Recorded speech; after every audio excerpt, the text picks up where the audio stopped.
नमस्कार मित्रों। हाजिर हूँ मैं आप सभी तुला राशि वाले जातकों के लिए अक्टूबर 2024 का मासिक राशिफल लेकर के। तो अक्टूबर में कैसा रहेगा आप सबका धन, शिक्षा, स्वास्थ्य, व्यापार और प्रेम जीवन, आज हम इस विषय में विस्तार से चर्चा करेंगे। किंतु इससे पहले अभी तक आप लोगों ने चैनल को सब्सक्राइब नहीं किया है तो सब्सक्राइब कर लिया है तो धन्यवाद। अब ग्रहों की स्थिति पर एक नज़र डालें तो प्रथम भाव में आपका राशि शुक्र स्वयं स्थित है। पंचम भाव में शनि खुद की राशि में स्थित है। छठे भाव में राहु गुरु की राशि में है। गुरु अष्टम भाव में स्थित है। वही नवम भाव में मंगल बुध की राशि में स्थित है और बुध द्वादश भाव में सूर्य केतु के साथ खुद की राशि में उच्च के होके स्थित हैं।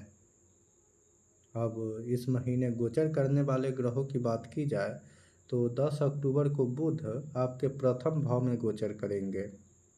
13 अक्टूबर को शुक्र आपके दूसरे भाव में गोचर करेंगे। 17 अक्टूबर को सूर्य प्रथम भाव में नीच के हो जाएंगे। वही 20 अक्टूबर को मंगल दसम भाव में नीच के हो जाएंगे। तो ये है इस महीने का ग्रह गोचर। अब स्वास्थ्य की बात की जाए तो आपका राशिपति शुक्र आपकी राशि में ही बैठे हैं, यानी आप और आपका इम्यूनिटी दोनों इस महीने स्ट्रॉन्ग रहेगा। परिणाम स्वरूप आप लोगों को 13 अक्टूबर तक कोई भी बड़ी समस्या नहीं होगी। हालांकि इस दौरान आप लोगों को अपने स्वास्थ्य को लेकर कोई भी लापरवाही नहीं करनी है, क्योंकि आपके रोग भाव में राहु है और द्वादश भाव से बुध और सूर्य की दृष्टि भी राहु और छठे भाव पर है। हालांकि बुध राहु का मित्र है, जिस वजह से बुध के वजह से कोई परेशानी नहीं होगी, किंतु सूर्य के कारण इस दौरान आपको स्वास्थ्य संबंधित परेशानी हो सकती है। इसलिए स्वास्थ्य से संबंधित कोई भी लापरवाही न करें।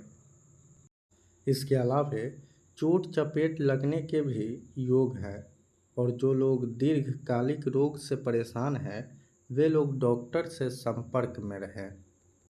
अब शिक्षा की बात की जाए तो शिक्षा का कारक ग्रह बुध द्वादश भाव में उच्च के होके स्थित है और बुध नवम भाव का स्वामी भी है और नवम भाव उच्च शिक्षा का होता है।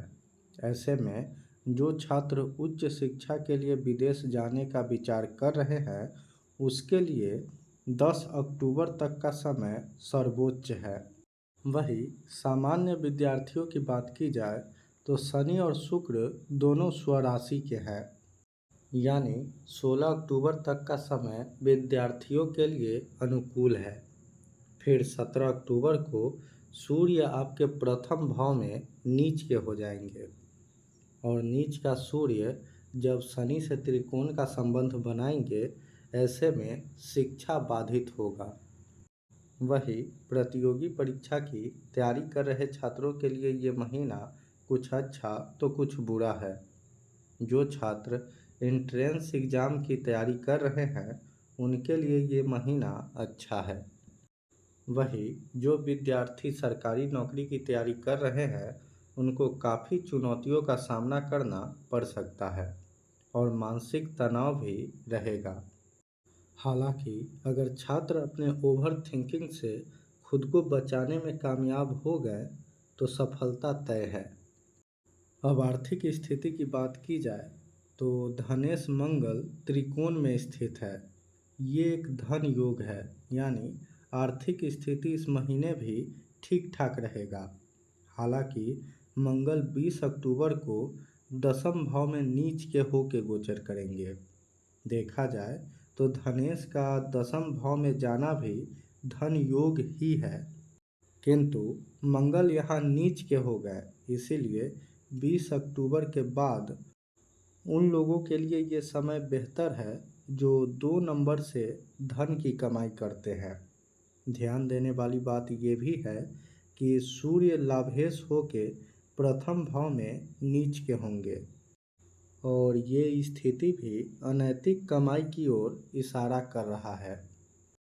अब कार्य क्षेत्र की बात की जाए तो इस महीने अपने कार्यस्थल पर गलती करने से बचें।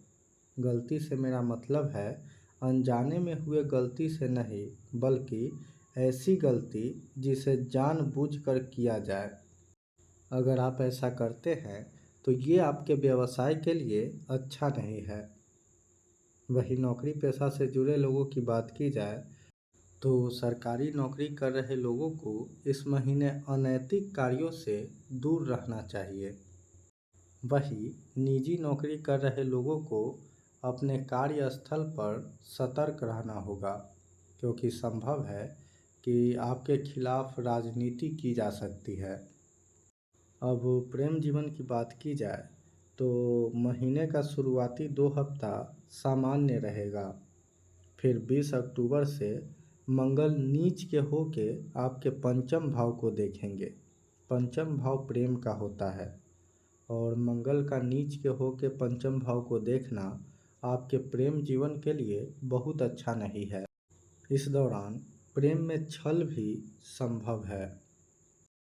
अब वैवाहिक जीवन की बात की जाए तो 16 अक्टूबर तक वैवाहिक जीवन सुखमय रहेगा।